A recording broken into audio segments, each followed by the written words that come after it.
बेटियों को माफ नहीं करना पड़ता, माफ बहू को करना पड़ता है। करके तो देखो ना यार। एक मेयार है बेटी के लिए, वो ब्याह के किसी जगह गई है, उसकी शिकायत आई है, तो हमारा जवाब ये है कि अभी बच्ची है, सीखते सीखते सीख जाएगी। ये जवाब बनाए बहू के लिए।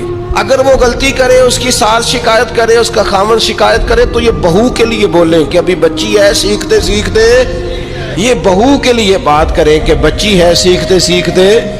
ये बहू के लिए जरूरत है इसकी। बेटी के लिए तो इसकी जरूरत, बेटी गलती करे तो उसके वकील बन जाते हैं। सारी जिंदगी सास ससुर अपनी बेटी के वकील रहते हैं और अपनी बहू के जज बने रहते हैं। इसके लिए फैसले सुनाते हो, उसकी वकालत करते हो, ये बेटी नहीं किसी की, इसके जज बन गए हो, इसके हक में फैसलों का ऐलान है, उसके लिए वकालतों का ऐलान है। चे मानादार मुसलमान का ये इखलाकी रवैया नहीं होता।